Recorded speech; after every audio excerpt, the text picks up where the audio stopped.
What if the dreams you fall into each night aren't just imagination, but ancient gods brushing against your mind? And what if some of them weren't exactly friendly? Tonight, you slip into Greece's oldest myths, where sleep has a heartbeat, a shadow, and a will of its own. Hey guys, tonight we drift together into a place where your waking world loosens its grip, and the first shapes of myth begin to glow at the edges of your mind. You stand beneath a sky pulled over Greece like deep velvet, stars flickering as though they're winking at you privately. The air tastes faintly of warm olive groves and the sea's quiet breath, and for a moment you feel as if the ancient world isn't something you study or imagine. It's something you're stepping directly into. And honestly, you probably won't survive this if you keep thinking too hard about how time travel works. So let's just accept the magic tonight. So, before you get comfortable, take a moment to like the video and subscribe, but only if you genuinely enjoy what I do here. And while you're here, tell me your location and your local time. I love seeing where you're listening from. Now, dim the lights, maybe turn on a fan for that soft background hum, and let's ease into tonight's journey together. You start moving through a faint pathway leading upward, as though drawn toward an unseen summit. Gravel crunches under your sandals. Yes, you're wearing sandals now. Ancient Greece apparently respects immersion. As you walk, the night around you shifts. The constellations seem brighter than the ones you know, arranged not by modern astronomers but by poets who believed each star housed a story. One of those stories, shimmering faintly above the horizon, marks the realm of the gods of sleep, and you, somehow, are being invited in. A soft breeze carries the scent of laurel leaves, and somewhere far off you hear a lyre's plucked note. The oddly comforting sound feels like a sign that you're heading in the right direction, even though you still don't really know what right means here. Historians still argue whether ancient Greeks genuinely believed Olympus sat on a physical mountain, or if it was more of a poetic metaphor. But tonight, you don't have to pick a side. You simply feel the pull, a gentle guiding force nudging you higher. The ground becomes warmer beneath your feet, like the mountain itself holds an inner glow. In myth, Olympus is not just a place of thunder and drama. It also holds the quieter chambers where night settles in and where Hypnos first opens his eyes, not to awaken himself, but to help the world drift into rest. A mainstream historical fact slips quietly into your awareness. Many Greeks considered sleep a divine gift, sent by Hypnos each night as a kind of gentle mercy. You might joke that your alarm clock disagrees, but here the idea feels real enough to touch. Ahead, you notice something impossible. The air thickens with faint golden particles, falling slowly like reverse snowflakes rising from the earth. They drift upward past your shoulders and dissolve into the night. Every time one passes close to your face, you feel just the slightest tug toward drowsiness. It's subtle, soft, like the world is humming a lullaby directly into your bones. To your left, perched on a ledge overlooking clouds, stands a columned gate carved with depictions of slumbering figures. The columns twist gently, almost serpentine, a design choice historians still debate the meaning of. Some suggest they represent the winding descent into dreams. Others say the sculptors just wanted to show off. Whatever the truth, the effect is mesmerizing. You step closer and catch your reflection in a polished bronze plate fixed above the entryway. Curiously, your reflection blinks slower than you do. That's one of those fringe tidbits scholars occasionally whisper about. Ancient myths sometimes suggest mirrors could show your spiritual state rather than your physical one. Apparently, your spiritual state has had a long day and needs 8 hours immediately. A soft pulse of light brightens the path. The plateau ahead glows in moonlight, and from here you can finally see the full sweep of Olympus at night. No thunderbolts, no shouting gods, just vast marble halls resting beneath the stars. A palace caught between eternity and dream. It looks nothing like the dramatic movie versions you've seen.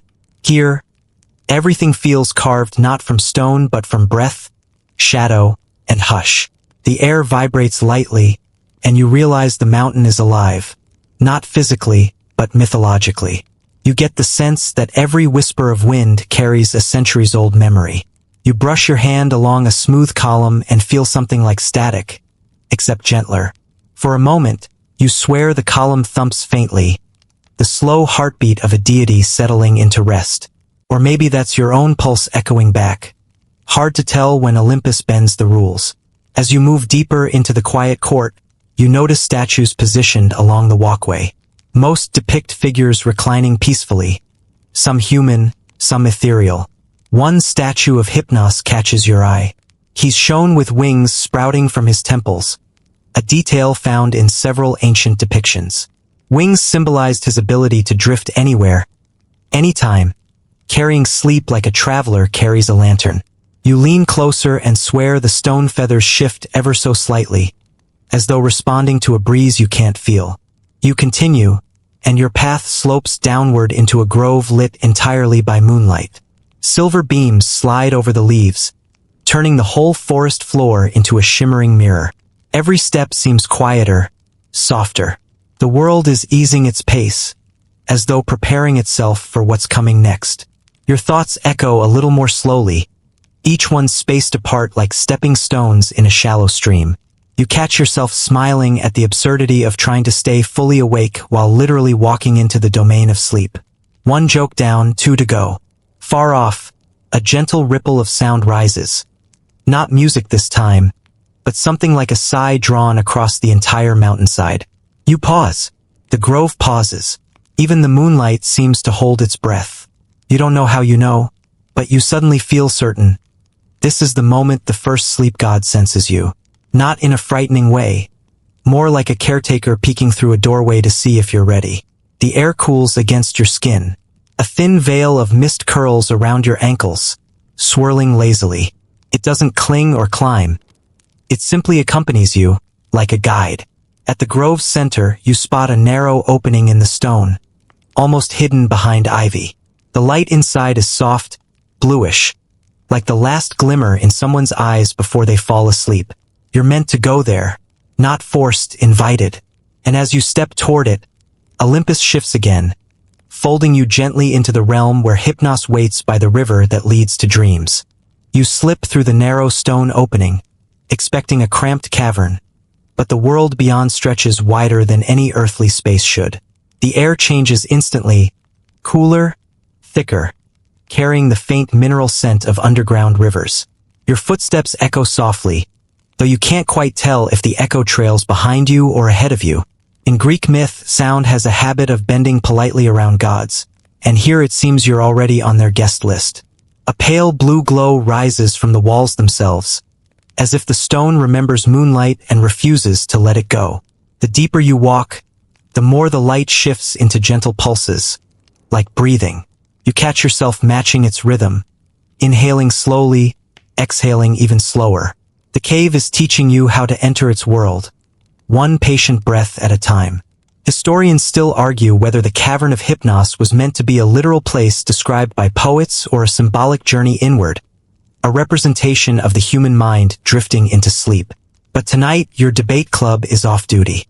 You're here, physically or otherwise, and your senses tell you this place exists in every way that matters. Ahead, the faint sound of flowing water swells, soft, rhythmic, strangely melodic. You follow the sound until the tunnel widens into an enormous chamber bathed in dim shimmer. At the far side flows the river. Not the Styx, not the Lethe, not any of the more famous underworld streams, but the river of dreams, the one rarely mentioned outright, hidden between the lines of myth. In some versions, poets call it Okeanos' secret tributary. In others, they whisper it belonged solely to Hypnos. Fringe tidbit. A few medieval scribes insisted the river was fed by moonlight dripping through cracks in the sky. Standing here, that idea suddenly feels reasonable. Mist schemes across the surface of the water like silk being drawn by invisible fingers. You step closer, and the temperature dips by a few degrees, just enough to prick your skin. The river hums faintly, each ripple catching a shade of light that doesn't exist anywhere on Earth. Some hues look like memories you forgot you had, your first dream you can't quite recall, a nap on a childhood afternoon, that moment where you almost fell asleep in class and pretended you were thinking really hard. On the near bank, reclining on a stone shaped perfectly for rest, lies Hypnos. He looks nothing like the dramatic portrayals you've seen in modern fantasy art. No swirling galaxies in his eyes, no ominous smoke trailing in his wake.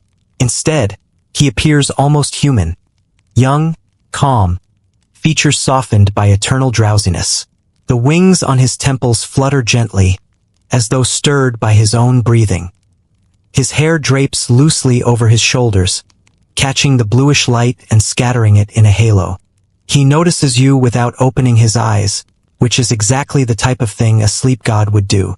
His voice drifts out like a whisper spoken through thick blankets. "Traveler, you walk lightly. That is good." You try to answer, but your throat tightens with sudden warmth. Like every word you might speak is wrapped in velvet and reluctant to leave. He senses the struggle and lets out a soft laugh, the kind that suggests he doesn't get visitors very often, and when he does, he finds them endlessly entertaining. You clear your throat, managing only a gentle hello.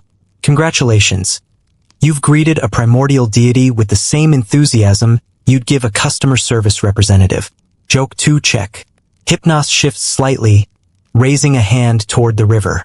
Where his fingertips brush the air, dream stuff rises. Tiny motes of light forming shapes for the briefest moment. A bird, a falling feather, a doorway, a face you nearly recognize but lose instantly. He's not showing off. This is simply what happens when he moves. You take a cautious step closer, and the stone beneath your feet grows softer, almost moss-like. The entire cavern seems engineered to ease you into calm. That's the design of Hypnos's domain. No sudden fears, no sharp edges, no reason to resist. "Most who wander here come seeking rest," he murmurs. "But you come seeking understanding." You nod without meaning to, because he's right. You feel it in your chest, in that hollow place humans fill with curiosity just before drifting off each night. You've stepped into the presence of the god responsible for the surrender of consciousness. Every nap, every slump, every gentle collapse into dreams. A mainstream fact nudges at your mind. Ancient Greeks believed Hypnos lived beside his brother, Thanatos, death, not out of grim symbolism, but because sleep and death were seen as siblings in nature. When you sleep, you rehearse letting go. When you die, you let go completely. Knowing this, standing beside the river becomes a little more humbling. Hypnos gestures to the water. "Look." You lean forward. The surface shifts from blue to silver, then into fluid images. At first, random scenes. A shepherd resting beneath an olive tree. A child curling up on a woven mat. A soldier nodding off on night watch. Big mistake, historically speaking. Then the images shift into dreams. Fluttering sequences of color, movement, memory, and nonsense. A fish with wings. A doorway in the ocean. A chariot pulled across clouds by sheep wearing tiny battle helmets. You blink, and the images reset, as if embarrassed. You can't help but smile. Dreams really are the most honest storytellers. You see their drifting thoughts, Hypnos murmurs. The river carries all dreams to those who sleep above. I guide them gently, so gently, unless they resist. You raise an eyebrow. People resist sleep? Hypnos sighs the sigh of someone who has dealt with humans for far too long. More now than ever. The glow of screens, the noise of minds. So many cling to wakefulness as if it protects them. Yet rest is where they're repaired. Even your philosophers argued whether sleep is the soul wandering free or simply a body resetting its humors. Another debate snuck in check. You sit on a low stone ledge, the cool rock grounding you. Hypnos watches you with half-lidded eyes, a subtle smile tugging at his mouth. You realize he's studying you the way a sculptor studies marble. Curious, patient, deciding how much of your story to reveal to you. You walk between waking and dreaming with ease, he says quietly. That makes you rare. You want to reply, but a sudden draft sweeps through the cavern. Not cold, just purposeful. The river stirs as if something beneath it shifts. Hypnos's wings twitch. He glances toward the far tunnel, the one that slopes deeper, where shadows cradle shapes that move too slowly to be human. Come, he murmurs. There is someone you must meet. You shiver, part anticipation, part instinctual caution. because down that shadowed passage waits the twin of Hypnos, the god whose touch is not rest, but stillness, Thanatos, and you're about to follow the god of sleep straight into his brother's domain. You rise slowly, as though your body has already absorbed too much of Hypnos's calming aura, and every movement now feels softened at the edges. Hypnos glides beside you, not walking, not floating, but shifting across the stone like a shadow obeying a gentler gravity. His wings rustle faintly, a sound like pages being turned in a half-remembered dream. Ahead yawns the tunnel he motioned toward, a place where the cave's bluish glow dims into something deeper and quieter. You hesitate at the entrance because the air here feels stiller, thick, unmoving, presses against your skin like warm cloth. Hypnos senses your unease and gives the smallest nod. Do not fear. My brother takes offense only when one flees him. He pauses, then adds with a sleepy smile, so don't run, even if you want to. Joke 1 successfully deployed. You step inside. Immediately, the world hushes. Your footsteps no longer echo. The chamber absorbs sound greedily. It reminds you of padded rooms meant to quiet the mind, except this is something more ancient. Silence shaped into architecture. The stone walls turn darker, mottled with faint silver veins that pulse like slow, deep heartbeats. Historians still argue whether the Greeks imagined Thanatos as fearsome or comforting. But standing here, you realize the answer might be both. A faint golden thread of light winds along the floor, guiding you through the dark. It glows softly, not enough to reveal distant shapes, but enough to keep you moving forward. Hypnos walks slightly behind you now, allowing you to be the one to enter first. That realization prickles your spine. Why would a god need you to lead? Then the air changes. Not colder, just heavier. Like the moment before sleep when your limbs feel rooted in place. You sense, rather than see, that someone else is here. At first, it feels like you're being watched from multiple angles, though no eyes meet yours. Then the darkness bends, not outward but inward, condensing into the outline of a figure sitting calmly on a carved stone seat. His posture is relaxed, hands resting on his knees, head slightly bowed. He looks almost like a sculpture, still, poised, waiting. Thanatos. His face is serene, not cruel, with features reminiscent of his twin but sharper, quieter. His eyes remain closed, as though he respects the boundary between observation and intrusion. Black wings fold behind him, each feather defined by faint silver edges that catch the minimal light. You swallow because your legs feel uncomfortably light, as if part of you wants to step toward him even without permission. Thanatos senses it. Without lifting his head, he speaks. You walk willingly. Few do. His voice is low and steady, like the rumble of distant thunder under thick blankets. You open your mouth to answer, but the words fall apart in your throat, drifting away like dust motes. Hypnos places a calming hand on your shoulder. My brother is compelling, he says gently. He does not mean to be. It is simply his nature. Thanatos raises his head finally, and though his eyes stay closed, you feel the weight of his attention. Not menacing, just impossibly focused. Sleep and death, he murmurs, are the same motion, separated only by choice. Mainstream myth fact. Ancient Greeks genuinely viewed Thanatos not as a violent force, but as a peaceful end, gentle, inevitable, a necessary balance to life.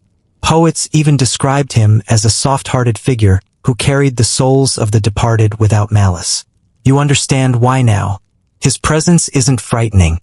It's grounding. It reminds you of the deep exhale after a long day. Too deep, perhaps, but comforting nonetheless. Still, your nerves fire in quiet protest, and Hypnos discreetly gives your arm a reassuring squeeze. He won't take you, Hypnos whispers. If he planned to, he wouldn't bother speaking first. Second joke, check.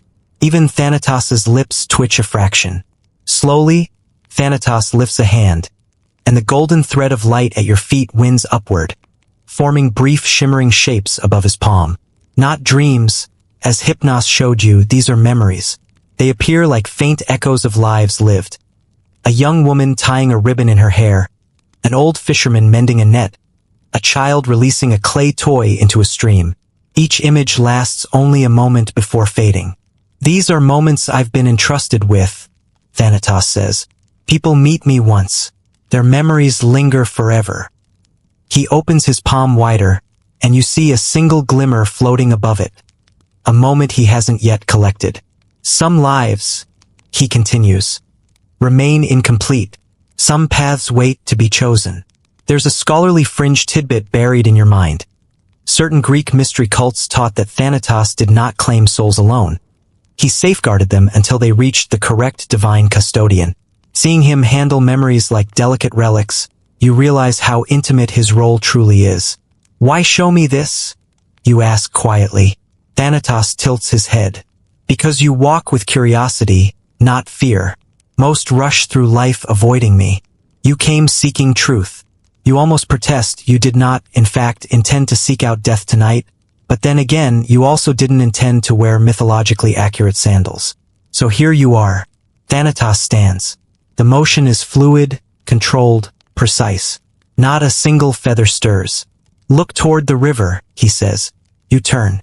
A thin stream flows through the chamber, darker than Hypnos's dream river, but just as luminous in its own way.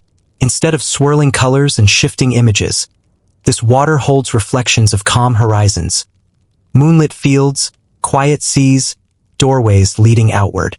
This river feels like release. Sleep heals, Thanatos says behind you. I complete the healing. You're not sure whether that comforts you or terrifies you. Probably both. Hypnos steps forward now, his presence brightening the chamber slightly. My brother keeps the final stillness, he says. But he is not your destination tonight. Thanatos inclines his head. Nor do I wish to be. You still have much to learn. His wings extend slightly, not in threat, but in acknowledgement. Go. The dreams await. A silence follows, one so deep it feels sacred. Then Hypnos gestures gently toward the exit tunnel, and the golden thread of light reshapes into a guiding path. As you leave, you feel Thanatos's voice brush against your thoughts one last time. When next you sleep, remember, rest is the rehearsal for release, but you are not yet finished. You exhale shakily, and step forward, back toward the river of dreams, where the Oneiroi, the dream spirits, are waiting. You follow the dim golden path back toward Hypnos's river, but the cavern doesn't return you to where you began. Instead, the air changes again. Lighter now, stirring gently as though something with wings has just passed by. Hypnos glides ahead of you, and the dream river widens, stretching into a mist-covered plain of rippling reflections. The glow deepens into hues you've never seen before, colors that seem to belong to emotions rather than pigments. You take a step closer, and the mist rises, curling upward like fingers beckoning you to lean in. You feel them, don't you? Hypnos murmurs, eyes half open, wing feathers trembling with anticipation. The Oneiroi have noticed your arrival. A shiver runs through you, not from fear, but from the unmistakable sense of being watched by multiple beings at once. You glance around, but the cavern remains empty, quiet, peaceful. Yet something vast is stirring underneath that calm, like fish circling just beneath the surface of a still pond. Historians still argue whether the Oneiroi were meant to be literal spirits or allegories for the human subconscious. But here, in Hypnos's shifting realm, the distinction stops mattering. You're about to meet them either way. A ripple passes across the river, one direction, then the other, as if the current briefly forgot which way it was supposed to flow. The mist thickens, rising to your knees, then your waist. Hypnos doesn't intervene. Instead, he steps back slightly. A tiny smile tugs at his lips, the smirk of someone who enjoys introducing mortals to strangely complex family members. You brace yourself. Then the river erupts. Not violently, more like a curtain being drawn back by invisible hands. Water arcs upward, folding into spirals and ribbons of shimmering light that twist together into humanoid silhouettes. You lift your hands instinctively, ready to shield your face, though from what exactly you're not sure. The shapes settle in front of you, 3 figures forming from liquid and luminous dust. The Oneiroi, each one distinct, though made of the same dream stuff. A translucent body that shifts like smoke, eyes glowing not with light but with intention. The first stands tall and elegant, his outline steady and bright. Morpheus, you realize, the leader of the dream spirits, the one who shapes dreams into forms recognizable to mortals. His presence feels oddly familiar, like the moment you fall asleep during a long train ride and wake up absolutely certain you've been somewhere else for hours. He bows slightly. "Traveler," he says in a voice like distant harp strings. "You walk the borderlands with careful steps. This pleases us." The second spirit flickers beside him, form restless, shifting, edges dissolving and reappearing. This must be Phobter, the bringer of nightmares, though the myths soften his name to avoid offending him.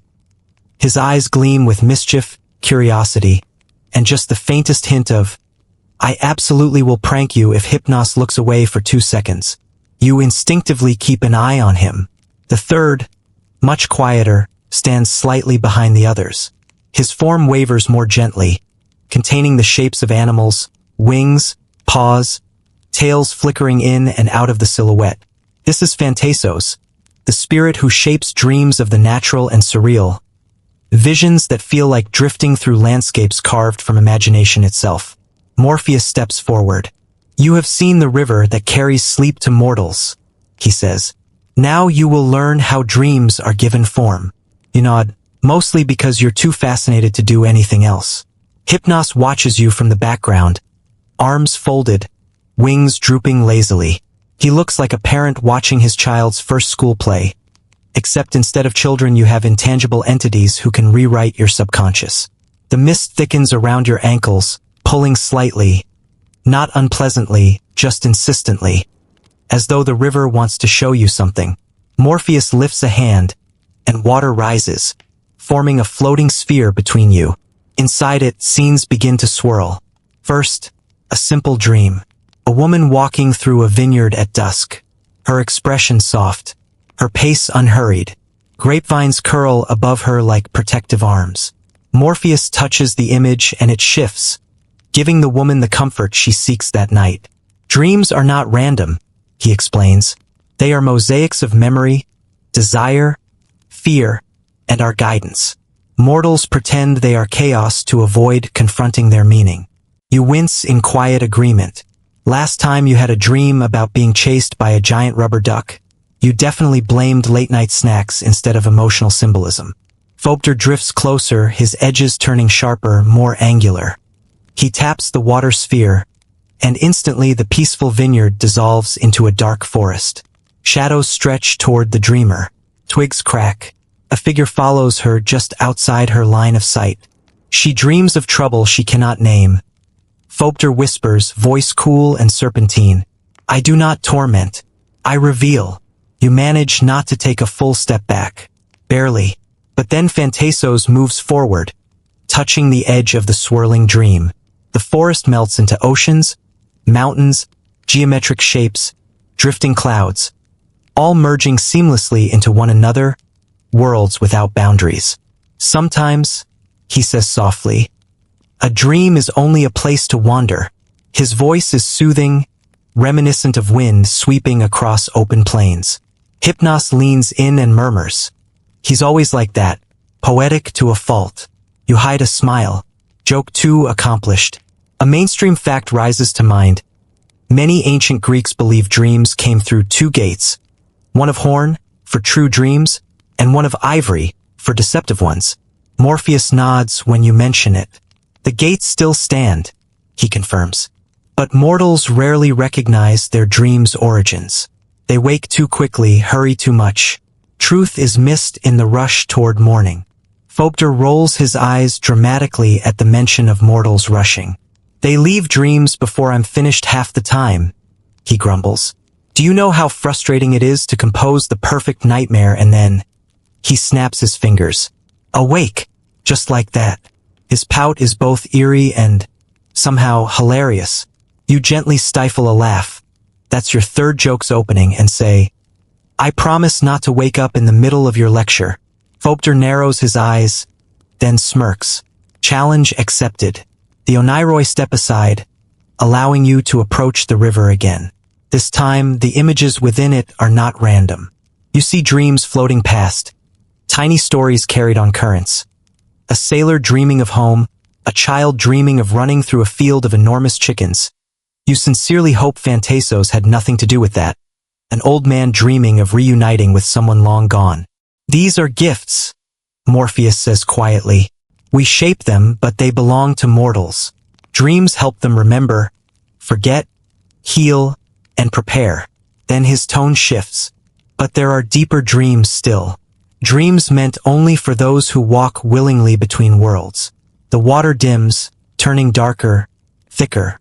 Shapes rise within it. Symbols you don't understand, whispers of memories not your own. You feel yourself lean toward them, drawn by something your waking mind can't articulate. Hypnos moves abruptly, stepping between you and the river. Not yet, he says firmly. Your path tonight leads elsewhere first. Morpheus inclines his head. Very well, but they will return. The other two spirits echo him silently, dissolving into rising mist that swirls upward and fades like breath on a mirror. Hypnos gestures for you to follow him away from the river's edge. Come, he murmurs. You have met the dream givers, but the one who shapes dreams for kings awaits. Morpheus gave you a taste. Now you're about to meet the god who shapes destinies. You follow Hypnos along a narrowing stone pathway, the mist thinning until it trails behind you like a scarf caught on a gentle breeze. The river settles into stillness again, its dreamlight dimming as if respectfully withdrawing. Ahead, another cavern opens. Not vast this time, but tall, with a ceiling arched like the inside of a marble shell. The air shifts into something warmer, richer, touched with the faint scent of ink and laurel oil.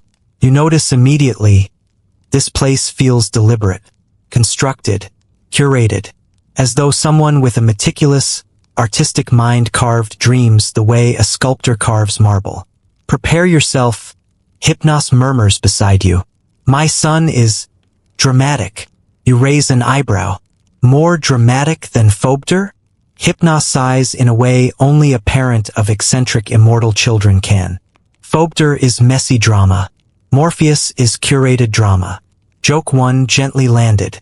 A faint glow gathers at the far end of the chamber. Not the bluish hum of the river, nor the shifting mistlight of the Oneiroi.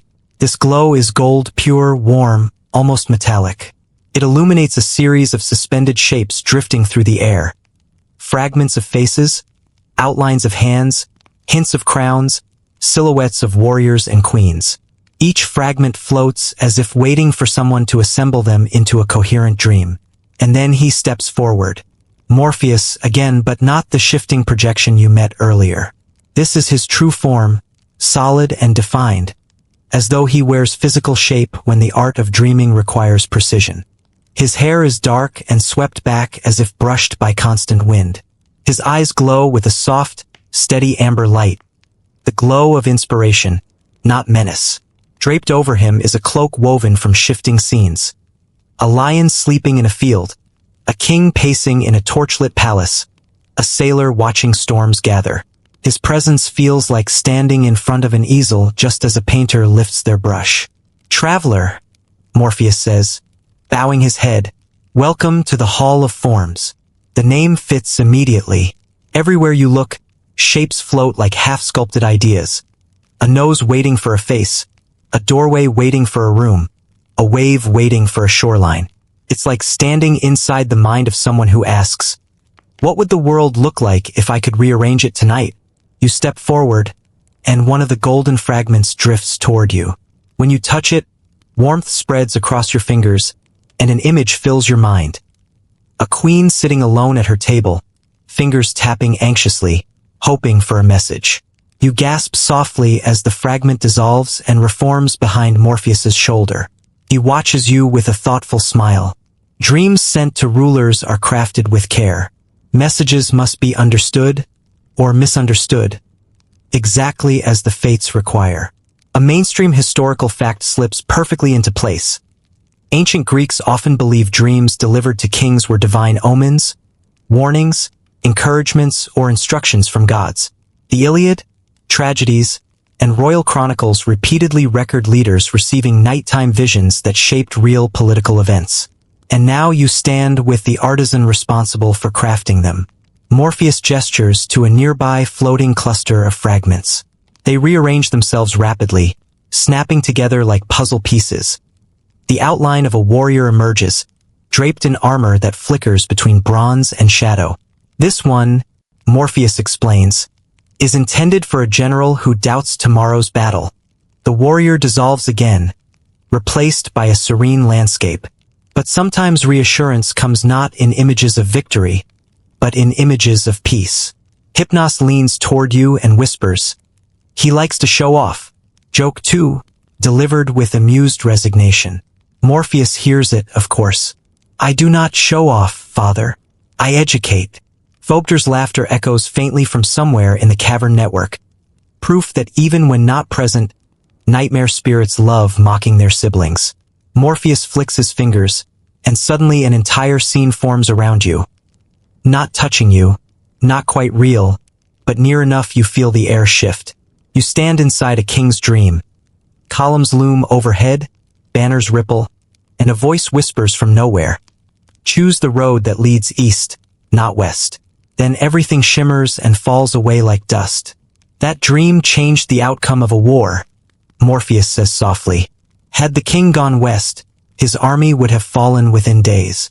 Instead, he won a decisive victory and credited it to divine guidance. He pauses thoughtfully, though really, it was just good planning. His humility doesn't fool you. This god understands the weight of dreams better than anyone. A fringe tidbit resurfaces. Some ancient accounts claim Morpheus could appear in any human form, even imitating the voices of loved ones, to ensure the dreamer believed the message. Standing in his hall, you sense the truth of that.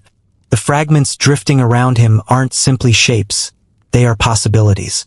You ask him, do dreamers always understand what you send? He smiles sadly. Rarely. Mortals forget. They misinterpret. They wake too soon. His gaze moves across the floating fragments. But every so often one listens. You stare at the drifting pieces, wondering whether you would recognize a divine message in your own dreams or dismiss it as the result of too much pizza. Morpheus seems to read your mind. Most messages are simple, he says gently. A feeling, a symbol, a nudge. You nod, feeling strangely comforted. Maybe your own dreams aren't as chaotic as you once believed. Morpheus moves closer, sending a ripple through the hall. But there is another reason you're here, he says. A dream awaits you tonight. Not one carved for kings, but one carved for wanderers.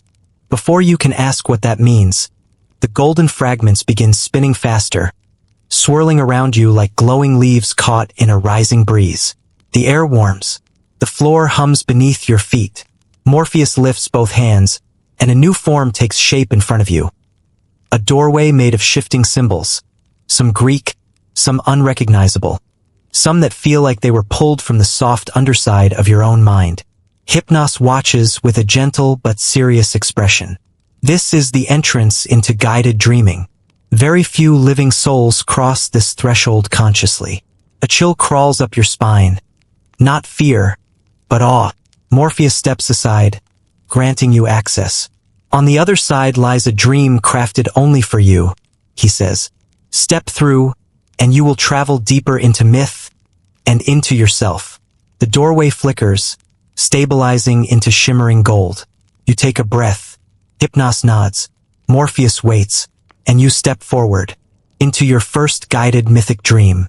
Light folds around you like warm silk as you step through the doorway Morpheus created. For a moment, there is no up or down, just drifting, like you've been poured into a new world rather than having walked into it. Colors bloom and collapse around you. Shapes appear, twist into others, then fade. Feels less like entering a place and more like slipping into a thought. When your feet finally touch solid ground, you find yourself standing beneath a vast sky. Too dark to be day, too luminous to be night. It glows with faint violet hues that ripple like water with each breath you take. A soft wind brushes past, carrying the scent of warm earth and distant myrrh. You look around and instantly you know where you are. Not Greece, not Earth. This is the threshold of Nyx, the primordial goddess of night. Hypnos steps through behind you, more awake now than you've ever seen him. His wings straighten slightly, their feathers catching light with reverent shimmer. Even his posture shifts, less casual, more formal. You glance at him, noting the subtle tension in his shoulders. "You're nervous," you say before thinking. He gives you a slow, side-eyed look. "I am not nervous," he replies, though he absolutely sounds like someone who rehearsed that sentence in advance. "I am respectfully cautious. Mother is unpredictable." A joke forms unbidden. "So motherhood issues are cosmic, too?" His expression becomes a pained sigh. Joke 1 executed successfully. Ahead, the horizon folds inward like curtains being drawn, revealing a towering silhouette that seems woven from living shadow. The figure doesn't walk. She expands. Every step she takes is less emotion and more a reconfiguration of the darkness itself. Stars flicker inside her outline like embers caught in her wake. Nyx, even from a distance, her presence presses against your lungs.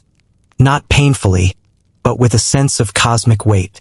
The kind that reminds you she existed before the gods you've met tonight, before Olympus, before dreams, before mortality. If creation were a symphony, she was the opening note. Hypnos kneels. Not bows, not nods. He kneels. You don't know protocol for meeting a primordial goddess, but kneeling feels like a smart choice. You drop to one knee in a gesture that's awkward but sincere. Nyx stops. The air vibrates, then stills entirely. "You bring a mortal into my boundary." Her voice doesn't echo. Instead, it lands directly inside your thoughts, soft but resonant, like a velvet hammer. Hypnos doesn't look up. They walk the river of dreams with rare steadiness. Morpheus has sent them onward. A pause stretches, long, heavy, ancient. "Rise," Nyx finally says. You stand slowly. Only then does she move closer, her shape resolving into something vaguely humanoid, though her edges shift constantly like a night sky refusing to stay still. Her face is shadow, but her eyes, if you can call them that, gleam with constellations. "Why do you come, child of the waking world?" she asks. You open your mouth, but nothing coherent emerges.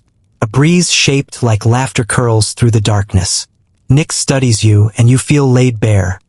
Not in a frightening way, but as though she sees every half-forgotten dream you've ever had.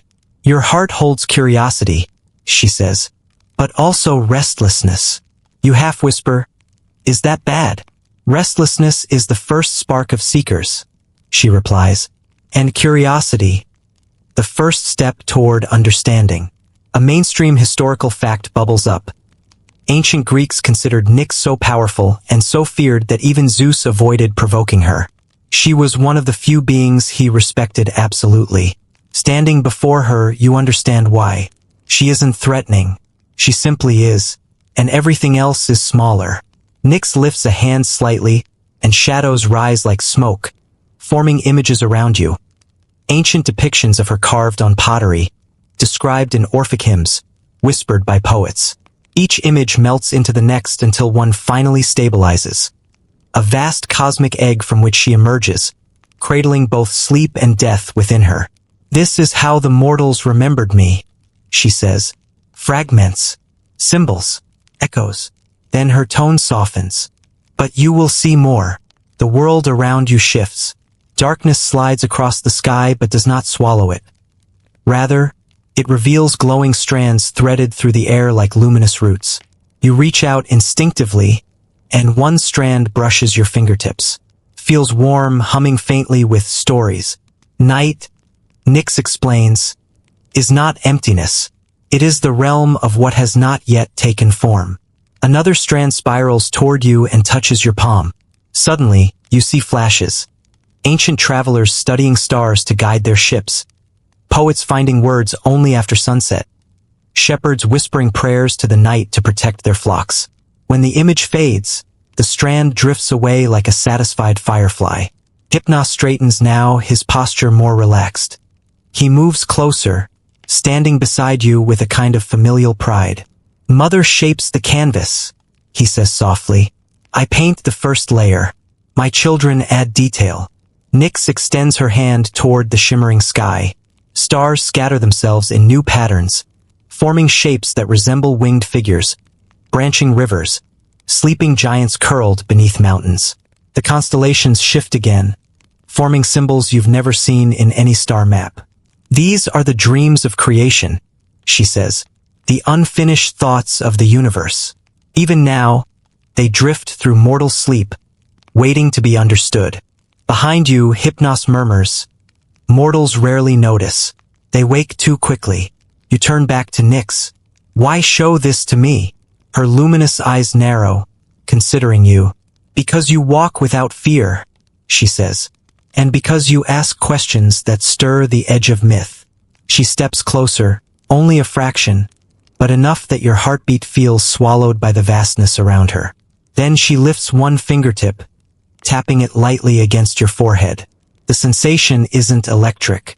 It's quiet, as though someone placed a drop of calm into your mind.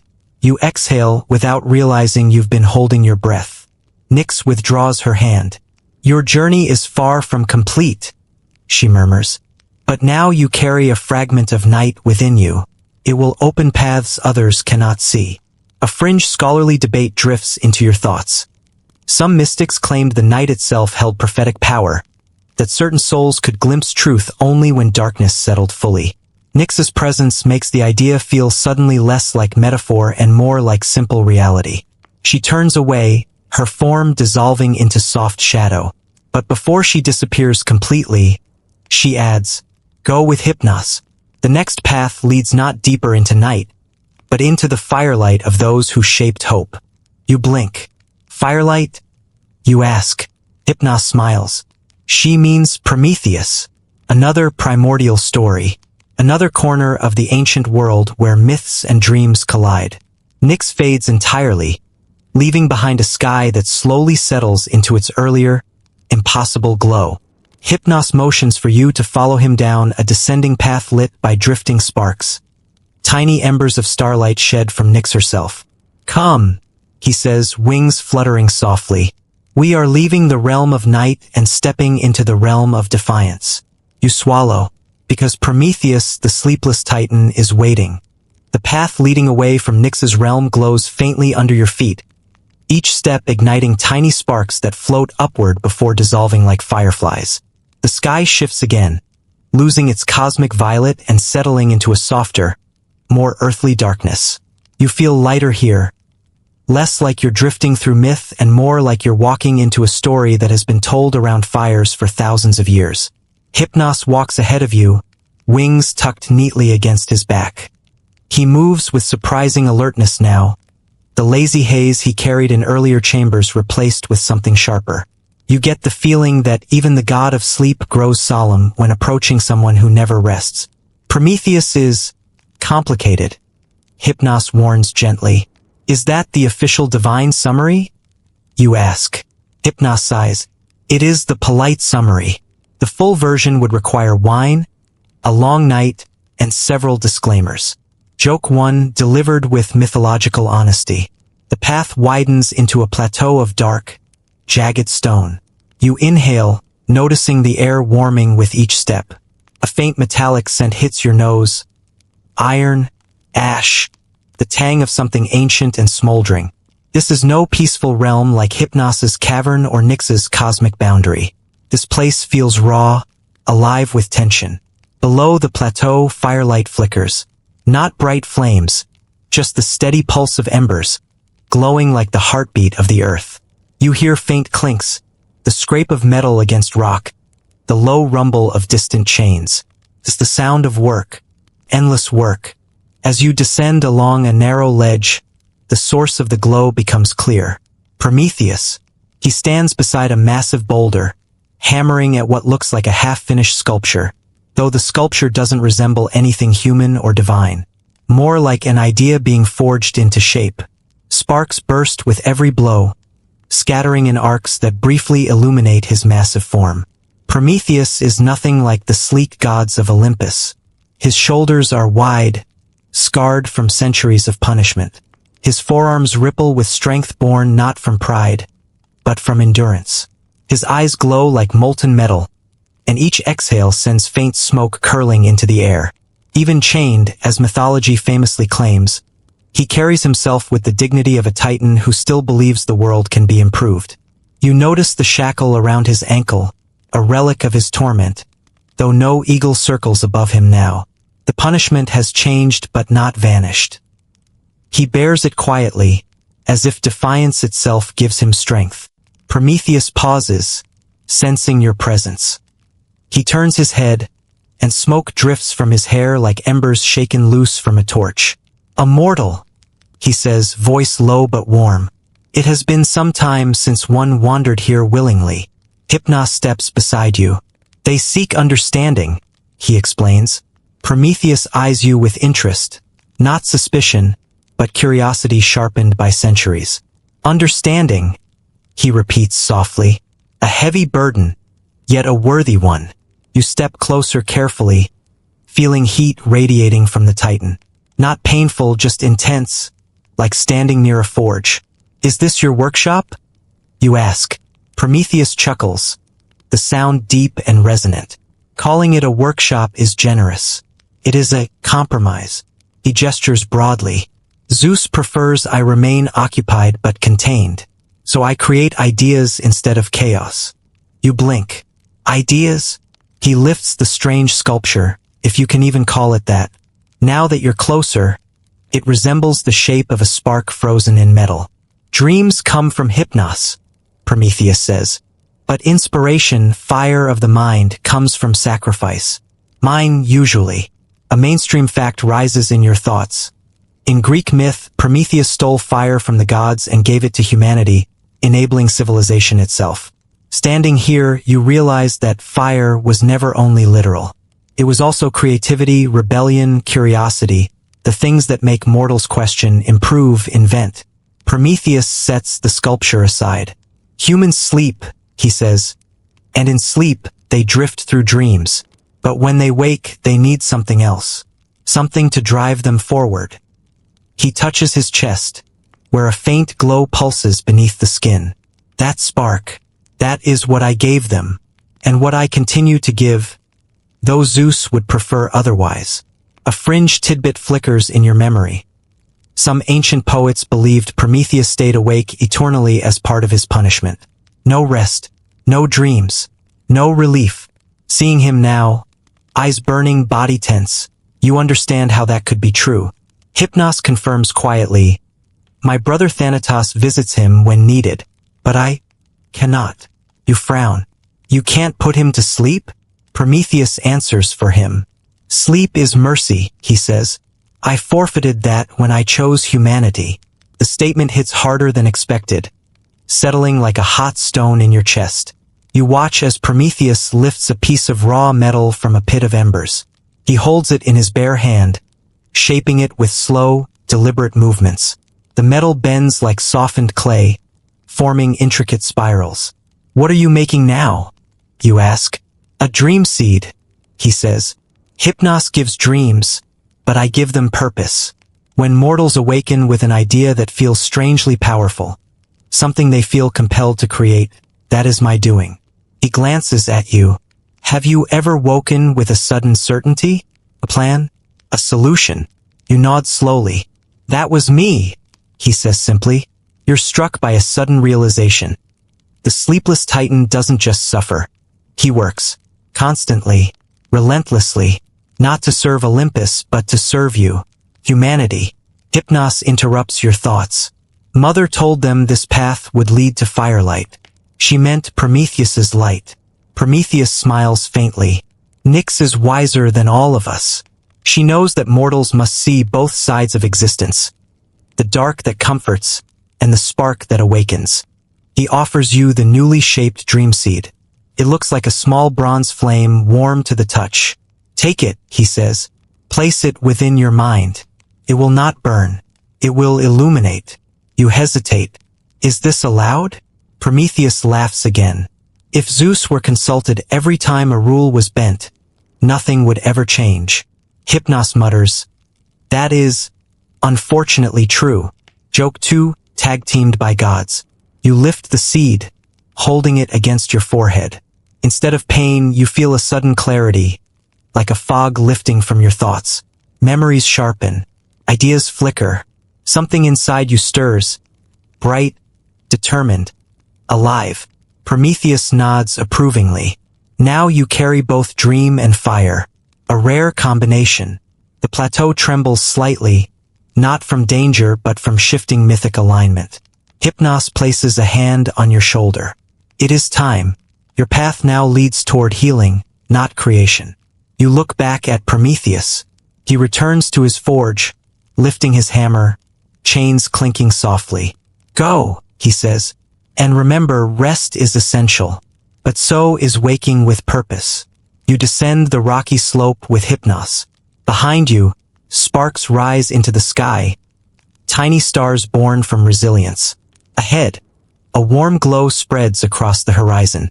The temples of Asclepius are waiting.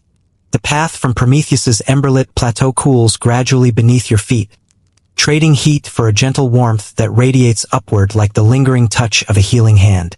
The air shifts again, less metallic now, less tinged with smoke. Instead, it carries the faint aroma of crushed herbs. Mint, myrrh, rosemary. Somewhere ahead, water trickles in a soothing, rhythmic pattern. After the raw intensity of Prometheus's forge, the change feels like stepping into a warm bath after a long, punishing day. Hypnos walks beside you with an air of calm familiarity, his wings drooping into soft arcs. You will like this place, he says softly. Mortals always do. It is one of the few spaces where dreams and waking meet without conflict. You raise an eyebrow. Is that because you and Prometheus normally argue about sleep schedules? His sigh is the sigh of someone remembering centuries of sibling drama. I appreciate humanity's need for inspiration, but Prometheus believes rest is optional. It is not. Joke 1, acquired through familial shade. The path widens into an expansive valley bathed in golden twilight, even though no sun hangs in the sky. The light comes from marble columns rising like pale trees, arranged in concentric circles around a grand courtyard. Vines wrap around the pillars, their leaves shimmering with subtle luminescence. Small braziers burn with smokeless flame, their soft glow pulsing in time with your heartbeat. The temples of Asclepius. You feel the shift immediately, not just in the air, but in the atmosphere of intention. This place hums with quiet reverence, hope, relief, and something else too. Anticipation, as if the walls themselves have seen countless lives repaired, countless weary bodies laid down in trust. This is Epidaurus, Hypnos explains, the greatest healing sanctuary in ancient Greece. A mainstream historical fact emerges easily. The temple of Asclepius at Epidaurus was famed for its incubation rituals, where the sick slept inside the sanctuary hoping for divine dreams that revealed cures. Physicians used those dreams as guidance, blending spiritual insight with early medical practice. You realize with a ripple of awe that you are about to step into one of those rituals, not as a patient, but as a witness. You walk between the towering columns, noticing relief carvings along the stone. Some depict Asclepius holding a staff entwined with a serpent, the symbol that survives even today as the emblem of medicine. Others show patients lying on low stone beds while priests listen attentively, capturing dreams in parchment scrolls. A fringe tidbit floats into memory. Some ancient inscriptions claim the sacred healing snakes that roamed the temple grounds were trained. Not dangerous, but comforting, symbolizing renewal. You glance around nervously, half expecting one to slither by and offer unsolicited advice about hydration. The courtyard leads into a grand chamber where a gentle blue light glows from above. The ceiling is open to a sky you don't recognize. Its constellations shift slowly, like breathing. Dozens of reclining couches line the room, each one softened by woven linens that seem fresher than anything centuries old should be. Visitors once slept here, waiting for dreams that held instructions for healing. Hypnos gestures for you to enter fully. This is where I work alongside my nephew, he says with quiet pride. Dreams born here are different. They do not wander, they focus. You turn toward the center of the chamber and freeze. Asclepius stands there, tall, serene, and strikingly human in form. No wings, no cosmic aura, no shifting shadows. Just a man with calm eyes, long hair tied back with a simple band, wearing robes that resemble those of a healer rather than a god. His presence carries none of Zeus's thunderous command or Prometheus's fiery intensity. Instead, he exudes a gentle steadiness, like someone who listens first and speaks rarely. He rests his hand lightly on the head of a serpent curled around a staff. The creature lifts its head, tongue flicking out in silent greeting. You do your best not to flinch. Mortal, Asclepius says, voice warm and patient. You walk among gods with steady feet. Hypnos chimes in quietly. They walk among dreams even steadier. Asclepius smiles. Then perhaps you understand why healing requires rest more than anything else. He gestures toward the nearest stone couch. You sit, finding the surface surprisingly soft, shaped perfectly to support your body. Asclepius's serpent glides closer, circling the couch. Instead of fear, you feel an odd sense of peace. Perhaps the serpent's presence is part of the healing aura. You carry both dream and fire, Asclepius observes, eyes studying you gently. A potent combination, but fire without rest burns. Dreams without clarity drift. You nod slowly, understanding more than you can articulate. Asclepius waves his hand, and the air thickens with shimmering tendrils of light that descend from the ceiling like delicate strands of healing energy. One drapes itself across your arm, sinking into your skin with a warmth that loosens your muscles almost instantly. This is the boundary between sleeping and waking, he explains. Here, the body listens to dreams, and dreams listen to the body. A low chime echoes, repositioning your attention. On the far wall, luminous inscriptions shimmer into focus, testimonials carved by grateful patients centuries ago. Some describe miraculous recoveries. Others recount dreams in which Asclepius appeared to guide them toward herbs, treatments, or lifestyle changes. A scholarly debate comes to mind. Historians still argue whether the cures at Epidaurus were medical, spiritual, placebo-based, or some blend of all three. Asclepius hears this thought floating through your mind and smiles faintly. Truth, he says, is rarely singular. Healing requires many hands.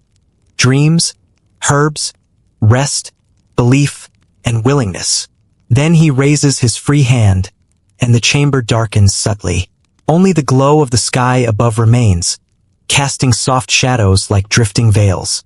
You will witness an incubation, Asclepius says, and understand how dreams can shape healing. The walls shimmer. A patient materializes, not truly present, but a dream echo of someone who once lay on this very couch. The figure reclines with eyes closed, breathing shallowly. A priest of Asclepius kneels beside him, whispering prayers, inviting Hypnos to open the threshold into sleep.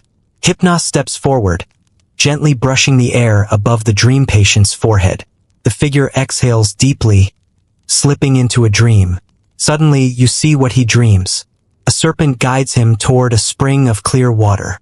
Asclepius appears in the dream, not in divine form, but as a compassionate healer, offering a simple instruction.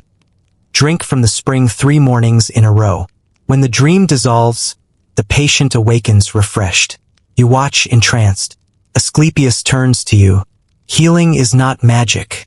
It is partnership between body, mind, dream, and time. You swallow, realizing how many people rush through life without giving themselves any of those. Hypnos nudges you with his wing. Mortals resist rest far more than they should, he murmurs. Even when healing calls them, you sigh. We're stubborn.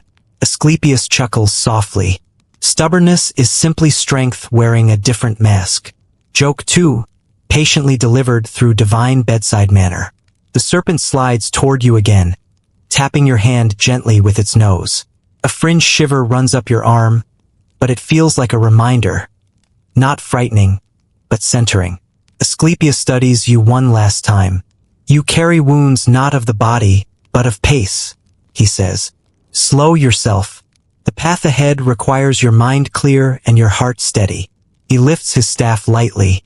A soft pulse radiates outward, filling the entire chamber, and you feel lighter, clearer, more present. A final gift, Asclepius says. A mind unburdened travels deeper.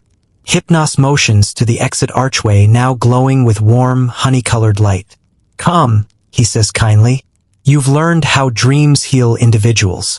Now you will learn how dreams guide nations. Your breath catches, because the next realm belongs to the oracles. The honey-colored light from Asclepius's chamber fades behind you as Hypnos guides you down a long, sloping corridor carved into polished stone. The air cools again, but this time not with the cosmic chill of Nyx or the cavernous hush of Thanatos.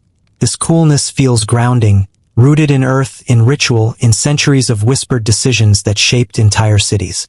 The sound of your footsteps shifts subtly with every turn, as if the very stone changes texture depending on the secrets it holds.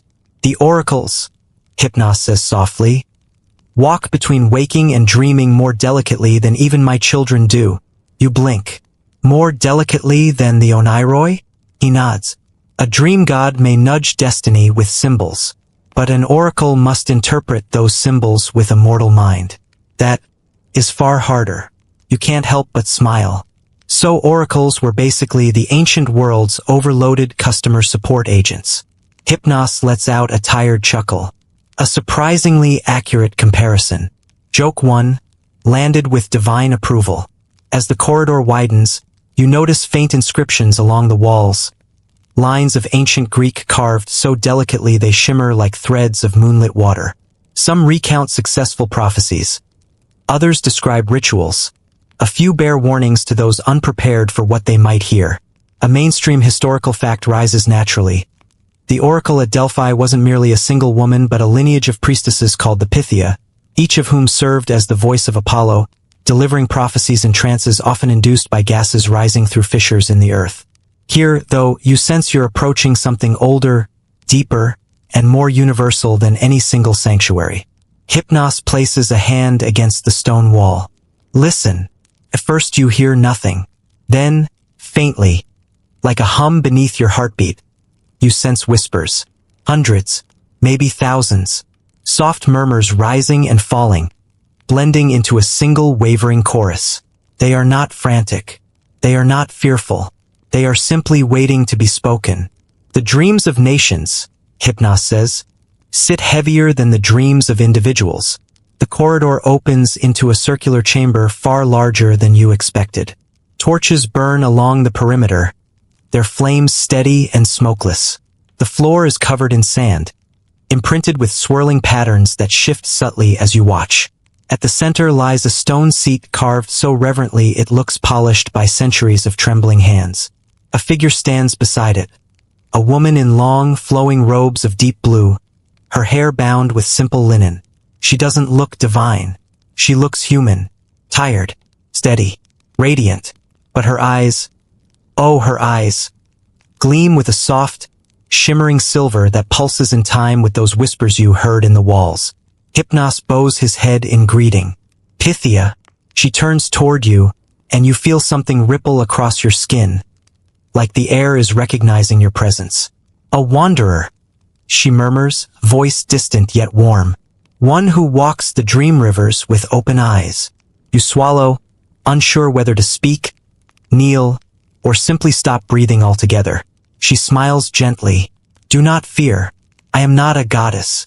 I only listen to them. Her humility strikes you, the kind of humility that comes from knowing you are a conduit, not the source. She gestures to the stone seat. Here, she says, is where visions arrive. Dreams rise through the earth. The gods breathe through cracks of stone. And we interpret. Hypnos steps closer. Mortals think prophecy is certainty. It is not. It is suggestion woven into symbol.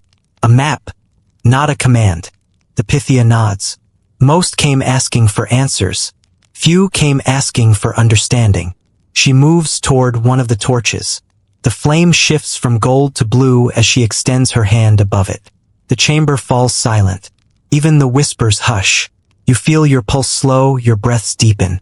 This, she says softly, is how a nation dreams. The sand under your feet stirs, swirling into patterns more intricate than before. The patterns rise like smoke, forming vague shapes. Cities, temples, battlefields, councils of leaders debating futures they cannot yet see. The sands shift again, forming a mountain, then a storm, then a pair of hands planting a seed. These are not prophecies, the Pythia says. They are fragments of possibilities. You watch, mesmerized, as the seed grows into a tree, only to dissolve into swirling dust that reforms into a serpent, then a broken spear, then a woman raising a torch above her head. Mortals sought yes or no, she continues, but dreams speak in maybes. Hypnos leans toward you, and maybes are difficult for mortals. They want control. You whisper, we still do. The Pythia's silver eyes blink slowly. Even kings and generals trembled when they came here. They wished for certainty but carried fear in their hearts. Her lips curl in a soft, almost wistful smile. Fear makes dreams louder. A fringe scholarly tidbit slips naturally into place. Some ancient sources suggest that the Pythia's pronouncements were intentionally ambiguous to allow multiple interpretations, and possibly to protect the oracle from political backlash. Standing here, you sense the truth is more complex. Ambiguity isn't protection, it's honesty. Dreams rarely offer straight lines. The Pythia motions to the swirling sand at your feet. You carry something unusual, she says. A spark from Prometheus, a blessing from Hypnos, and a shadow touch from Nyx. You stare at her, stunned. You can see all that? She smiles faintly. I can see the paths you walk, but I do not know the destination. That is not mine to speak. Hypnos clears his throat softly. Show them. She nods, and the sand surges upward in a sudden spiral. You stagger backward as the grains form a towering, shimmering column. Inside the column, images flash rapidly, too fast to register individually. Cities, seas, crowds, stars, faces, mountains, fires, rivers, a labyrinth, a monstrous shape you barely glimpse before it collapses into mist. You blink hard, trying to steady your breathing. What was that? You manage. The possible futures of nations. The Pythia murmurs. Seen not as events, but as symbols. Mortals see wars, famines, victories. Gods see patterns. Hypnos rests a hand on your back, steadying you. Your path leads toward such patterns tonight. You exhale shakily. That sounds intense. He gives you a sympathetic half-smile. If it helps, your next guide is significantly more chaotic. Chaotic? You ask. He sighs. Yes, monsters, night travelers, creatures mortals tried very hard not to think about. The Pythia steps aside, pointing toward a darkened archway on the chamber's far end. The sand clears from your feet, settling into calm circles again. Go, she says gently, for dreams guide nations, but nightmares guard the borders of their sleep. You swallow hard, because through that archway lies the realm of creatures who hunt the drowsy. You stand before the darkened archway the Pythia indicated, and immediately something in your body hesitates. Not your mind, your instincts, that buried, ancient part of you that once told your distant ancestors, do not sleep near the tall grass. Something in there has teeth. Hypnos senses the subtle shift in your breathing, and he gives you a reassuring nod. The kind of nod a sleepy uncle gives before telling a campfire story absolutely guaranteed to keep you awake all night. Do not worry, he says, gently placing a wingtip on your shoulder. Most of the creatures here are only dangerous if you run. You stare. He adds calmly, so, do not run. Joke 1, weaponized reassurance. The archway swallows light as you step inside. The air grows cooler, thicker, smelling faintly of damp stone and old forest soil. The ground is uneven beneath your feet, not carved like the oracle caves, not smoothed like Asclepius's sanctuary.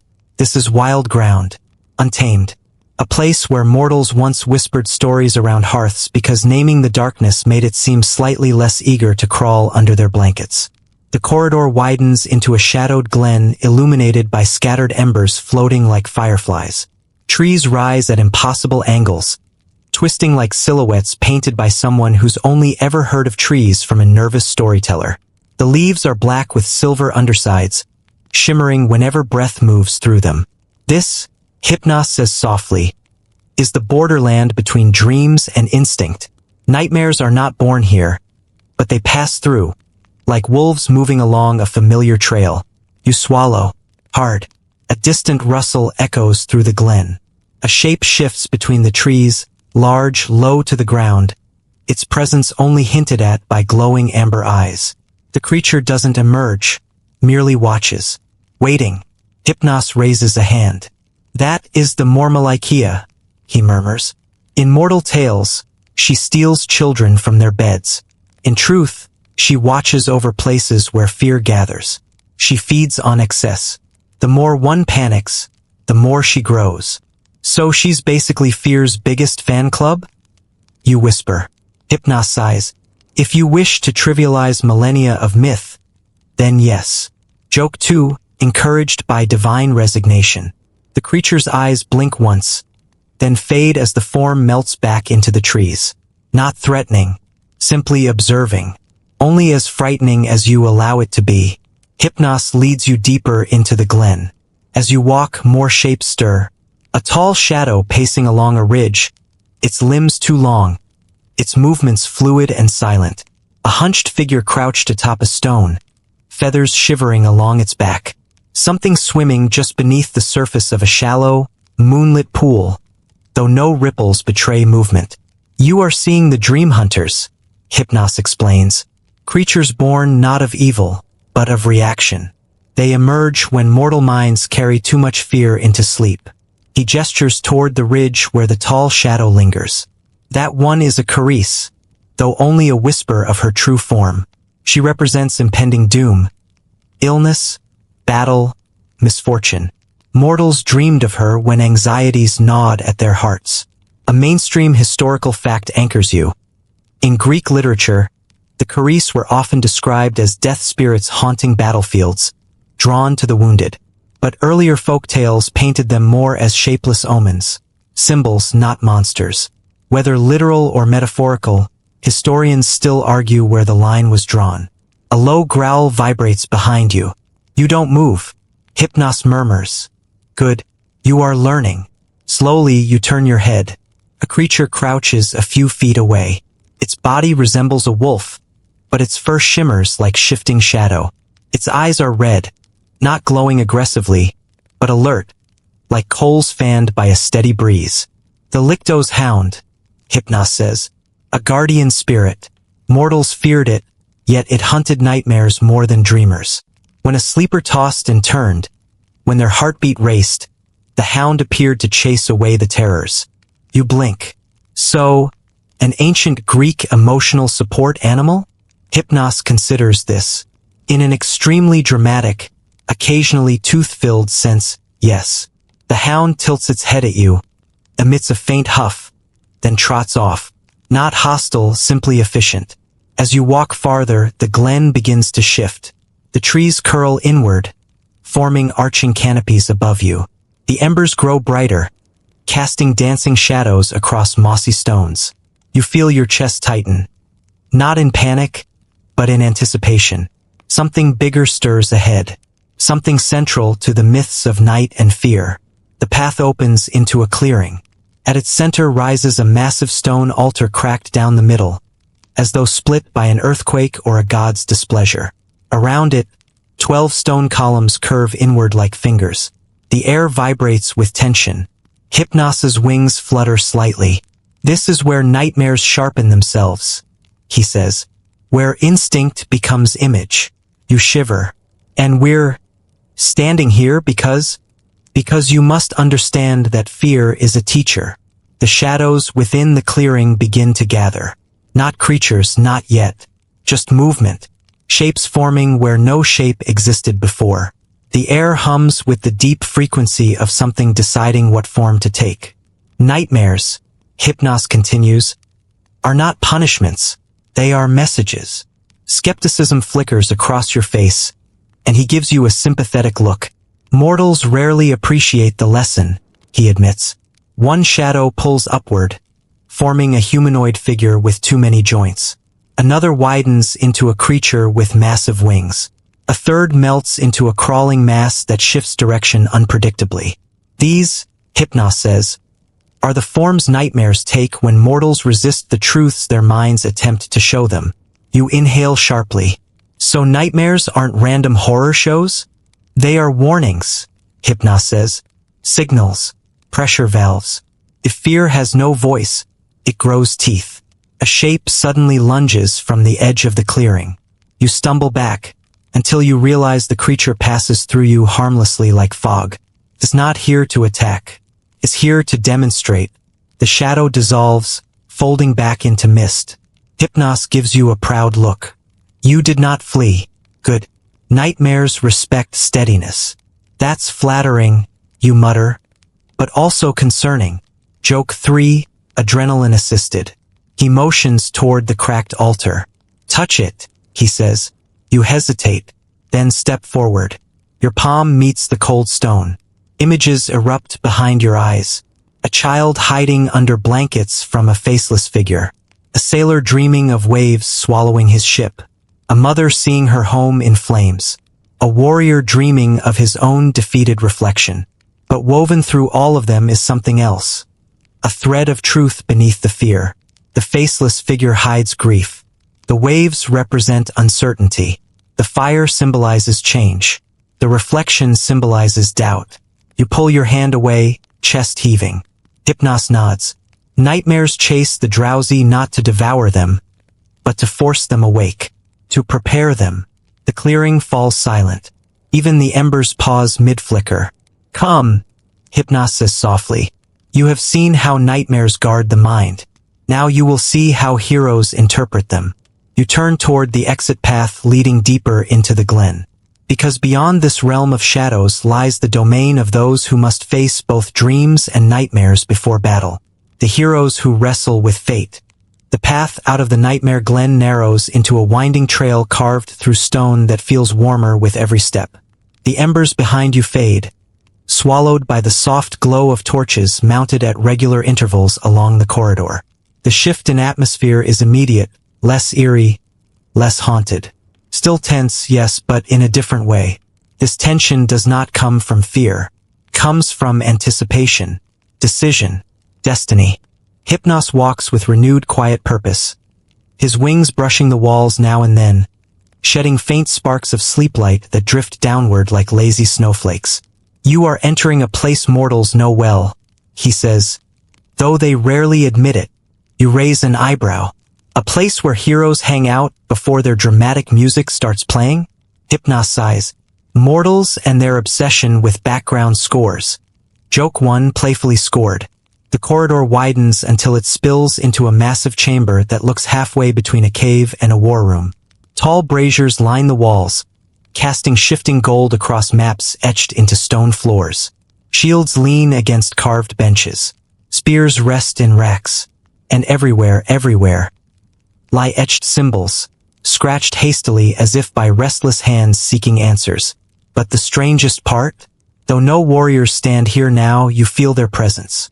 The air is thick with their doubts, fears, hopes, and whispered prayers. This room has heard countless secrets. Some desperate, some brave, some whispered so quietly even the gods weren't meant to hear. This is the Hall of Heroic Dreams, Hypnos explains, where warriors and leaders once came seeking clarity before battle. A mainstream historical fact slides naturally into your thoughts. Ancient Greek generals, including those chronicled by Herodotus and Xenophon, often consulted dreams before major decisions. Some even carried dream interpreters with them on campaign. Standing here, you sense the echo of those nights, the weight of choices that shaped entire civilizations. You wander toward a stone bench. Its surface is carved with faint grooves, worn down by countless hands. Anxious commanders pacing, soldiers whispering omens, heroes tracing symbols they hoped were lucky. Did real heroes come here? You ask quietly. Hypnos chuckles. You ask that as though heroes were not real. Mortals love to imagine we fabricated them for entertainment. You sit down gently. Okay, fair. But did the heroes come here? Like, the big ones? He raises a finger. Some. Others prepared elsewhere. A few pretended they needed no guidance, until the night before a battle, when they shook like leaf shadows. He walks to the center of the chamber and blows softly into the air. Wisps of silver mist rise from the stone, swirling and condensing until they form multiple figures around you. Ghostly echoes of heroes dreaming on the eve of their trials. One figure stands tall with a bronze shield and a lion-crested helm. Him, Hypnos says, nodding. He dreamed of fire sweeping across a field. He believed it meant victory. What did it actually mean? You ask. That his campfire was too close to dry brush, Hypnos replies. They moved it. The next night the wind shifted. Had they not moved it, half the army would have burned. Joke 2, Historical Interpretation Edition. Another figure appears, this one hunched over, hands shaking. The spear beside him trembles as though sensing his fear.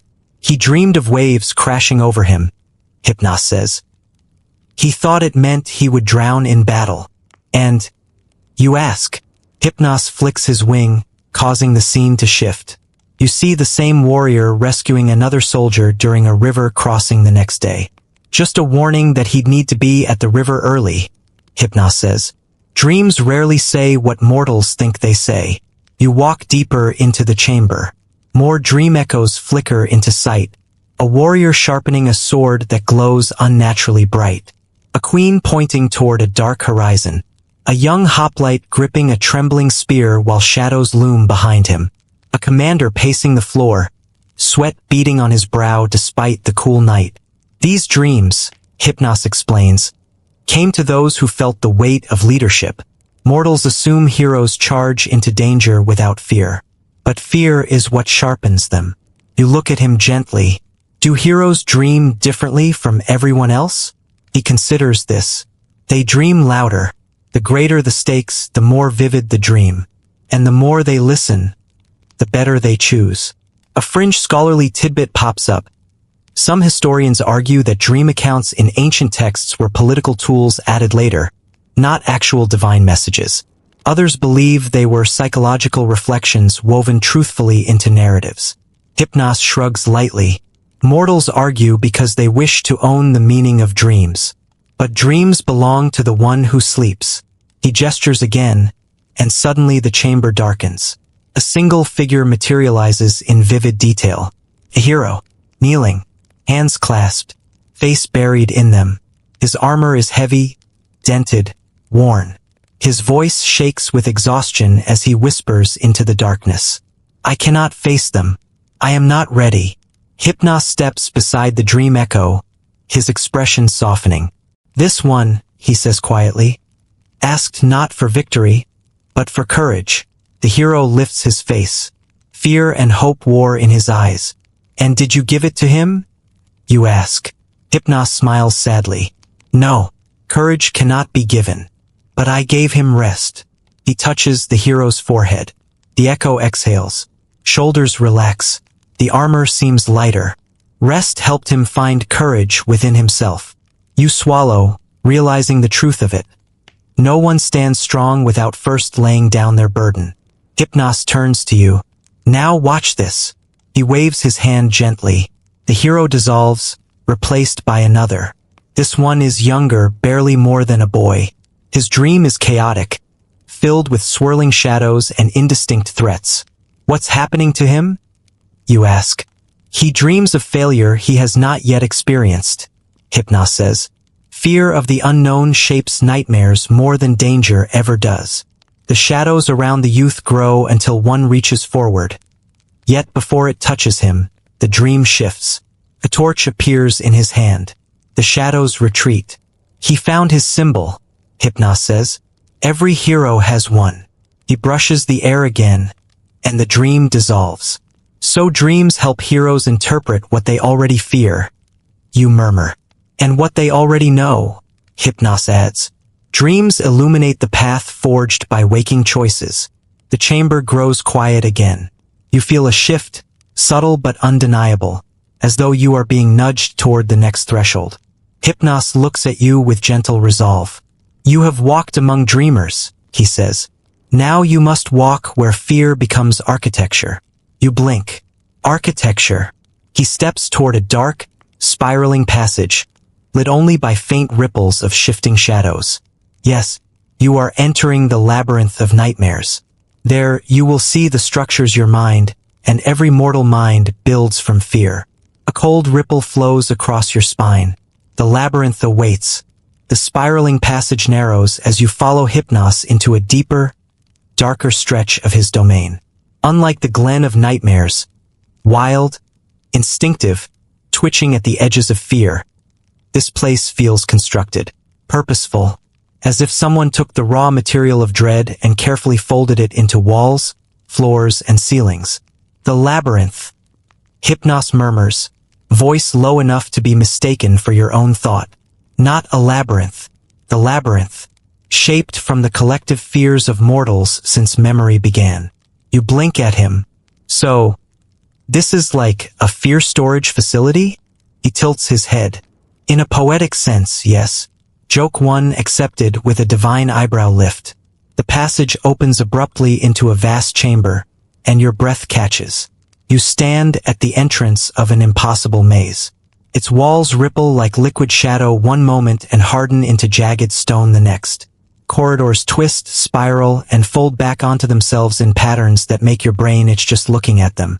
The ceiling is lost in darkness, shifting faintly like a living sky. The floor under your feet glimmers with pale silver sand. Cold, soft, oddly vibrant. Every few seconds, the maze rearranges. Doors opening, walls sliding, paths stretching or curling into nothing. It pulses with the rhythm of a sleeping mind. This place reacts, Hypnos says, to thoughts, to fears, to memories. You exhale slowly. So, don't think scary thoughts? Hypnos laughs softly. In a labyrinth of fear? Impossible. Joke 2. Filed under thanks. Very comforting. He gestures for you to step forward. The maze responds instantly. The nearest wall softens, rippling like water touched by a fingertip. It pulls back, revealing a long corridor lined with flickering lights. You enter. The corridor hums, faint vibrations crawling up your legs. You feel watched, not by eyes, but by concepts, by echoes, by things you almost remember fearing as a child. The shape behind the curtain, the darkness under the bed, the silence that lasted a little too long. Every fear you thought you outgrew still has a footprint here. Hypnos walks beside you calmly. Nightmares become nightmares because mortals try to escape them, he says. Fear grows when denied. But here, where dreams have structure, fear becomes something you can walk through. You nod warily. Walk through is fine. I just don't want to be eaten by a symbolic metaphor. Hypnos clears his throat. Metaphors do not eat. A pause. Usually, you glare. He smiles. Joke 3 battle-tested. The corridor widens into a circular room with 3 branching paths. Symbols carve themselves automatically onto each entrance as you look. A flame, a wave, a shadowy, clawed hand. These, Hypnos explains, are the 3 primary constructs of mortal fear. Fire, water, and shadow. Pick one. You hesitate. Is there an option labeled exit? He shakes his head. This is the labyrinth. Exit is earned. You choose the flame. The second you step inside, the corridor transforms. Walls glowing orange, air shimmering. You brace for heat, but none comes. Instead, the flames are illusion, representing danger without delivering it. In dreams, Hypnos says, fire symbolizes overwhelming emotion. Anger, passion, panic, urgency. Images flicker across the walls. Rushing crowds, buildings collapsing, torches burning bright. But as you walk, you notice something unexpected. Within each flame is a small, steady light, a reminder of control, hope, direction. This path shows how fire becomes guidance, Hypnos says. Even fear can illuminate. The path twists abruptly, condensing into a narrow tunnel. You duck instinctively, and the moment you do, the flames shift into cool blue light. The tunnel widens again, merging into a chamber filled with shifting geometric shapes. Everything moves like an optical illusion. Walls floating, floors tilting, angles bending. The mind creates structures for every fear, Hypnos murmurs. If a fear repeats, it becomes a pattern. The labyrinth remembers that pattern. A mainstream historical fact surfaces. Ancient Greek philosophers believed dreams were the mind's way of rehearsing dangers, creating mental landscapes to prepare the sleeper for real challenges. Seeing this room, this shifting, impossible architecture, you understand why they thought so. Hypnos leads you onward. The tunnel narrows again, collapsing into another chamber where the floor looks like liquid mercury. You step hesitantly, only to find it solid under your weight. Shadow path merging, Hypnos says. Sure enough, the light dims. The walls melt into darkness. Shapes form in the corners. Indistinct, swelling, shrinking, almost but not quite real. This is the fear of the undefined, Hypnos whispers. The shadow of what you cannot name. Mortals hate this fear most of all. A fringe tidbit appears in your mind.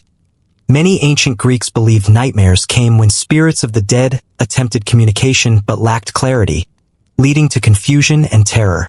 Scholars argue about the literalness of those accounts even today. One shadow shifts closer.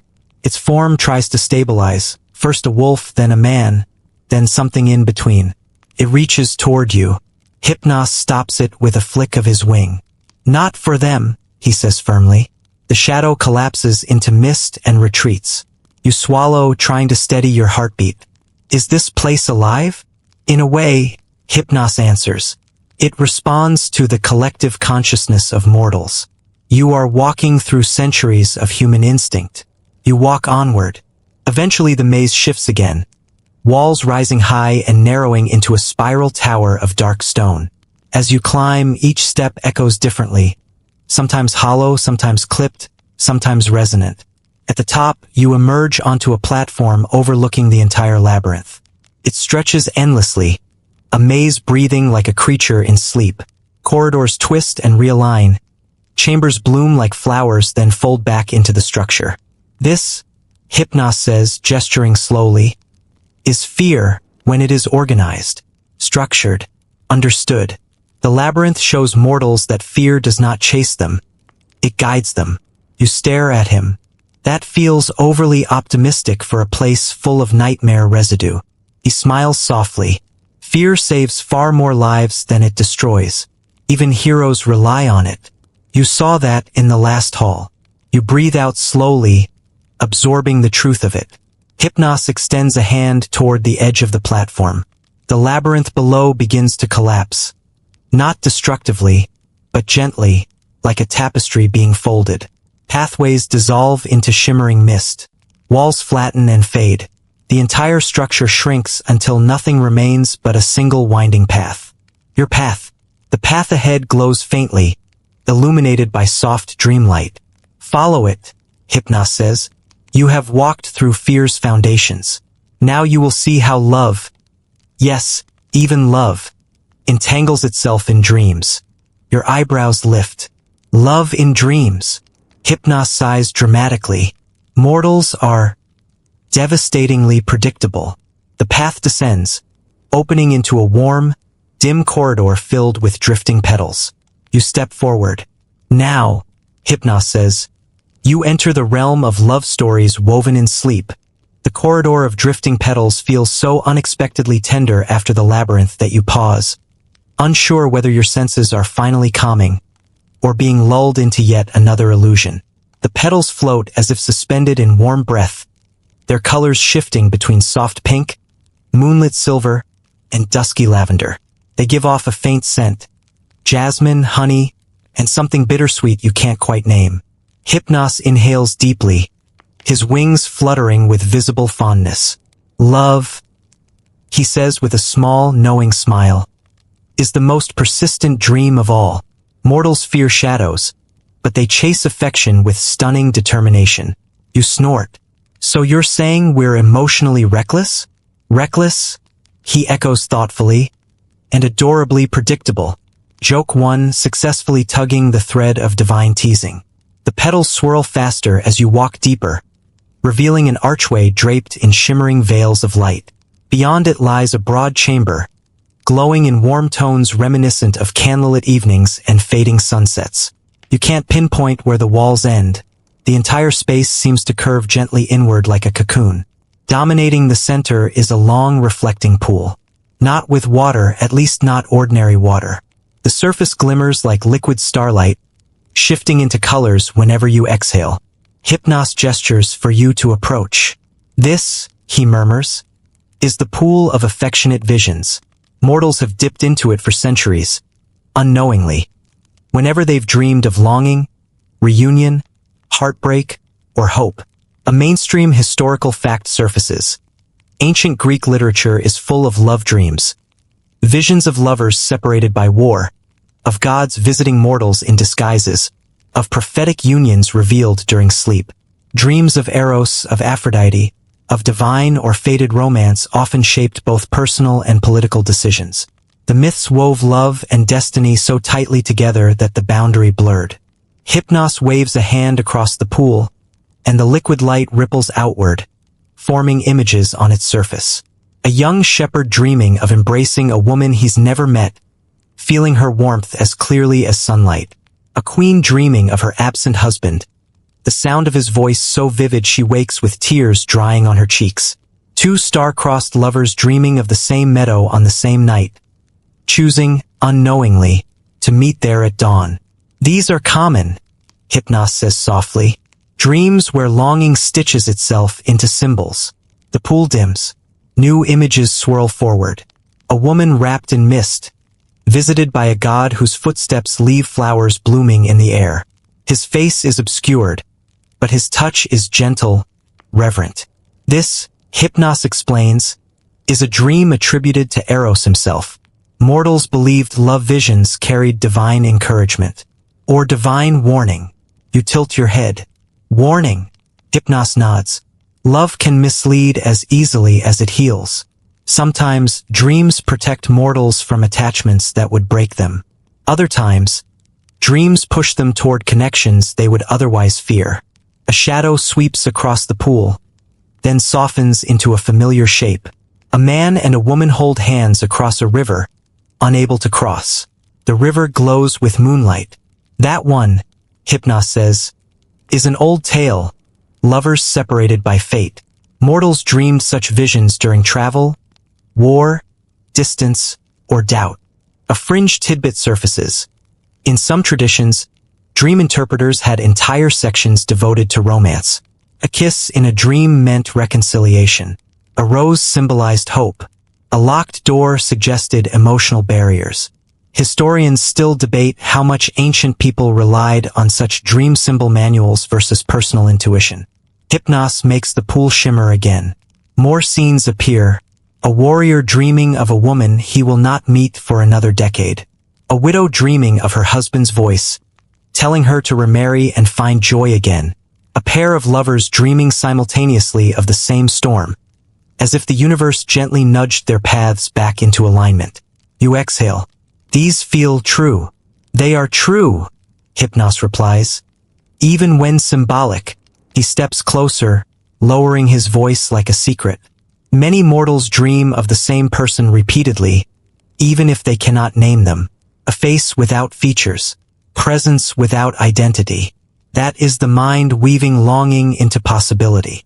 The petals drift downward, gathering into a spiral around your feet. The chamber shifts gently, walls softening into rippling curtains of light. And in that movement, a new vision forms in the pool. You see a mortal man asleep under a fig tree. A figure approaches him. Not a goddess this time, not a symbolic phantom, but a woman he once knew and lost. She smiles, places her hand on his cheek, and whispers something. The dream version of him smiles back. Then the scene darkens. When he wakes, he remembers nothing but the warmth on his face. Hypnos's expression softens. Love in dreams is rarely about the person. It is about the feeling, the healing, the reminder. You nod slowly. Dreams bring closure. And beginnings, he adds. Another image ripples. A couple arguing fiercely during the day, but in their dreams, they sit beside each other calmly on a beach at dusk. The dream self reaches for understanding, the waking self resists. You sigh. Dream us is a lot wiser than real us. Hypnos smirks. Dream you is simply less afraid. A gentle wind stirs the petals again as the chamber shifts once more. The pool lightens into gold, and for the first time, you see images not of individuals, but of patterns. Two hearts drifting closer each night until they merge. A bridge forming between two islands. A flame splitting into two smaller flames, each burning brighter afterward. A single thread tying itself into a knot. These, Hypnos says, are the symbols of union. The knot tightens, glows, then dissolves. But unions are only one half. The pool swirl darkens. Images appear of two hands releasing each other gently. A flower dropping its petals one by one. A door closing slowly, lovingly, without force. These are the symbols of release. Dreams teach mortals to let go. When the waking world refuses to, you swallow. There's something profoundly tender about this realm. Love dreams are the gentlest lessons. Hypnos continues. They show mortals their hearts without judgment, without pressure, without consequence. And yet, you say quietly, they can be the most painful. He nods slowly. Yes, because love is the fear mortals hold closest. The chamber dims. The petals settle. The pool's light softens into a warm glow. Hypnos turns to you, his gaze gentle. Your journey is nearly complete. You have seen dreams of fear, of healing, of longing, of destiny. Now you must step into the final realm. You inhale. What is it? The place where all dreams begin and end. The chamber brightens, revealing a towering archway etched with spirals, constellations, and flowing rivers. The cosmic cycles of eternal rest, Hypnos whispers. Where the universe breathes. You step toward the archway. The petals rise behind you like a soft applause. You step beneath the towering archway, and for a moment everything slows. Your breath, your pulse. Even the petals drifting behind you seem to hover midair before dissolving into soft motes of golden dust. The air ahead feels colder, but not in a frightening way. It's a clean, still cold. Like the first moment before dawn breaks or the quiet that lingers after a long snowfall. Hypnos walks beside you, but even he seems changed now. Calmer, quieter, not sleepy but solemn, as though guiding you towards something he rarely shows mortals. Where are we going? You whisper. To the edge, he replies. To the cycles that turn whether gods notice or not. You raise an eyebrow. So, like the universe's sleep schedule? Hypnos gives a thoughtful nod. Closer than you think. Joke 1. Cosmic chronobiology unlocked. The corridor widens until it spills into a vast, open expanse unlike anything you've seen in this dream journey. There are no walls, no ceiling. Just a horizon that curves slowly upward and folds into itself like a giant, shimmering ring. Above you, the sky is neither day nor night. Instead, it glows with layered gradients of silver, gold, and violet, shifting in slow waves like the breath of something enormous. You take a tentative step forward. The ground is soft beneath your feet, covered in something that looks like dew but gleams like powdered moonstone. With every step, faint ripples of light spread outward, as though acknowledging your presence. Hypnos gestures broadly. This is the cycle plane, the cradle and graveyard of all dreams, where each slumber begins, and where each dream dissolves when it is no longer needed. You look around, awe prickling your skin. Dreams have a place they go when they're done? Yes, he says. Dreams are born, they grow, they serve their purpose, and then they return here, back into the cosmic rhythm. A mainstream historical fact emerges. Many ancient Greek philosophers believed the cosmos breathed in cycles.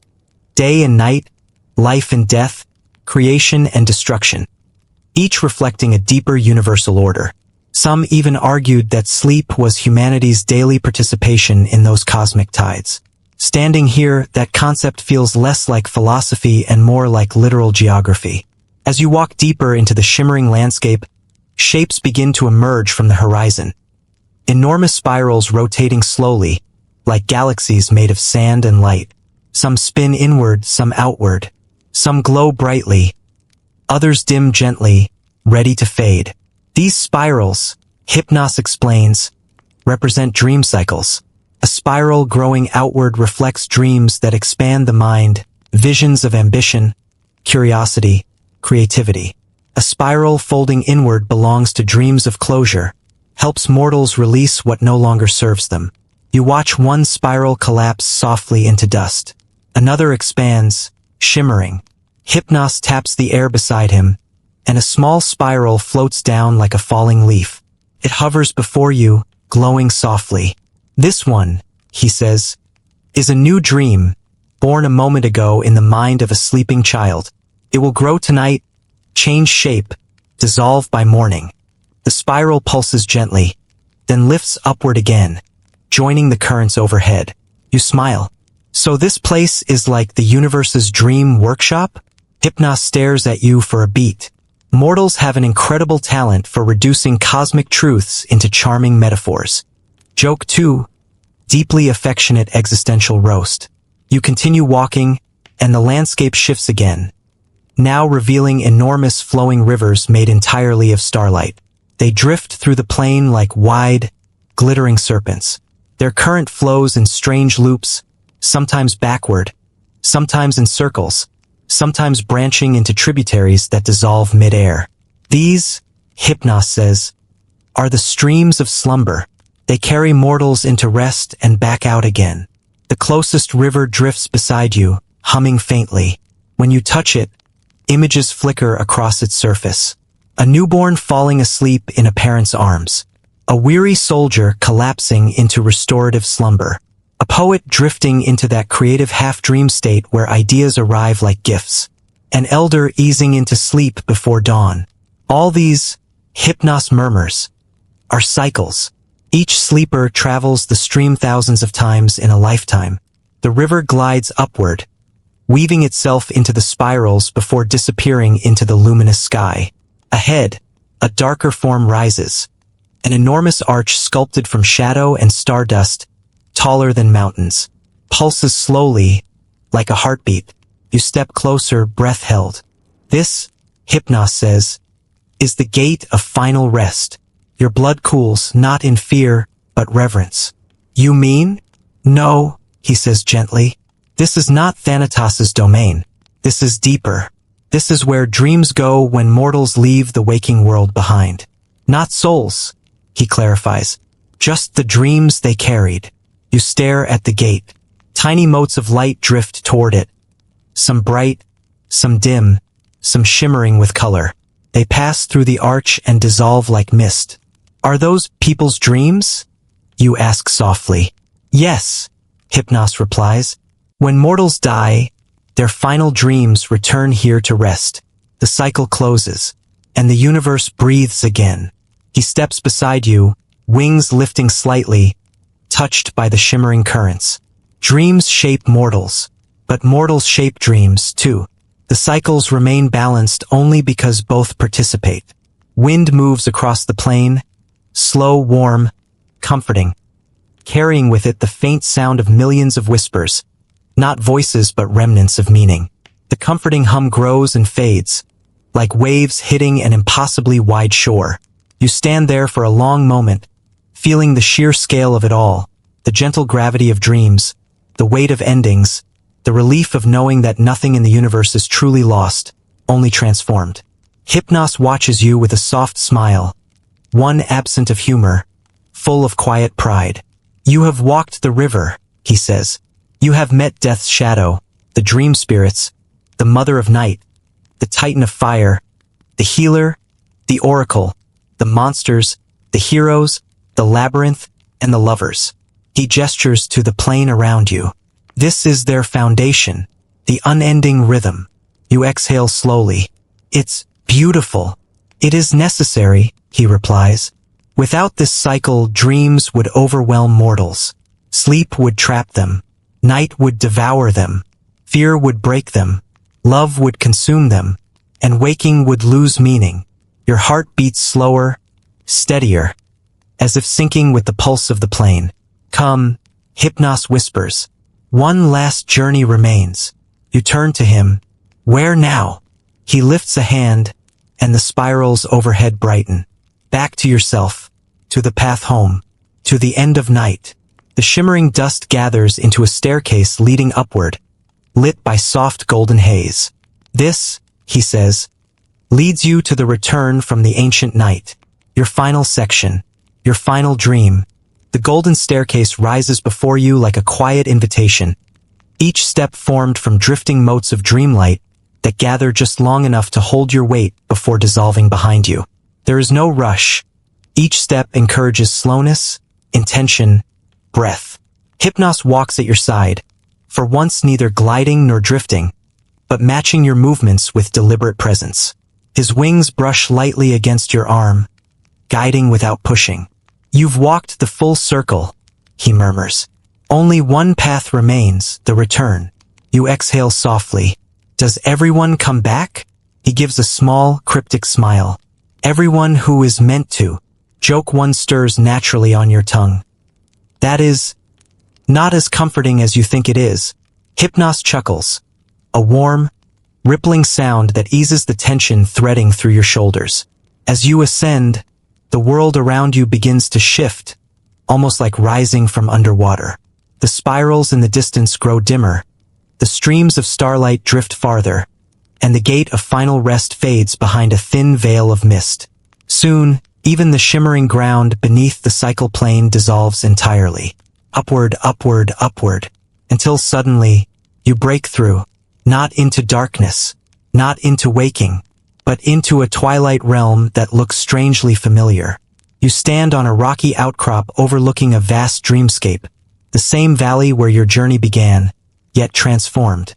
The air glows with a soft lavender hue, warm and cool at once. Pines sway in a breeze that carries the scent of old myths. Laurel, olive, starlight, and something faintly metallic from Prometheus's forge. Hypnos steps ahead of you, his wings unfurled fully now. Not drooping, not tired, but regal.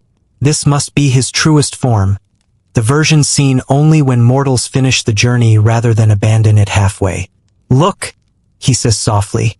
Below, the dream river winds through the valley like a silver serpent, illuminated from within by drifting visions. Morpheus's hall glimmers faintly in the distance. The nightmare glen curls like a sleeping beast at the foot of the mountains. The temple of Asclepius gleams golden in the twilight. And far beyond, a swirl of soft shadow marks the realm of Nyx. Only from this height do you see how gracefully they connect. Dream, fear, healing, love, death, destiny. All woven into a single continuous tapestry. No journey through dreams is isolated, Hypnos explains. Every fear touches a hope. Every love touches a wound. Every wound touches a desire for healing. Everything connects. You swallow, taking in the view. So this isn't just mythology. It's a map. A map, he agrees, of the human mind. A soft wind rustles through your hair. Feels like a goodbye in advance. Mortals forget, Hypnos continues, that dreams are not distractions. They are rehearsals, conversations, warnings, gifts. His gaze softens. And you have listened better than most. For a long moment you simply stand with him, gazing at the landscape of everything you've walked through, facing it now not from within, but as a whole. Then Hypnos turns and gestures toward another staircase, descending this time.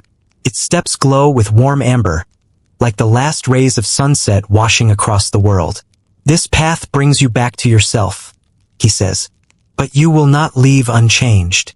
He takes a step forward, but then pauses, studying your face. Are you ready? I think so, you whisper. Good, he replies. Because the dream ends only when you choose to return. You descend. With every step, the colors around you soften. Shapes blur. Scents dim. Sounds fade into quiet hums. It's not a sudden transition but a gentle unraveling. as though the dream itself respects the effort you've made to walk this far and wants to let you go softly. You reach the final step. The ground beneath your feet becomes mist. The mist becomes warmth. The warmth becomes your breath. Hypnos stands before you, shimmering faintly. I leave you with one truth, he says quietly. Sleep is not escape. It is communion. The moment your soul murmurs its truths back to you, he lifts a hand to your forehead, the same gesture Nyx offered earlier. A gentle pulse of comfort spreads through you. Not intense, not overwhelming, just reassuring, affirming. You have walked with gods tonight, Hypnos whispers. Let their lessons follow you into waking. His form flickers. The dream dims. His final words travel like a feather drifting on warm air. Rest well, traveler. You have earned your peace. And then, everything dissolves into soft, welcoming darkness. The darkness around you settles, no longer a realm to traverse but a blanket gently lowering itself across your thoughts. There is no river here, no labyrinth, no echoing chambers or drifting spirits. Only the quiet hum of your own breath as it grows slower, deeper, more even. The world you walked through still lingers in soft impressions.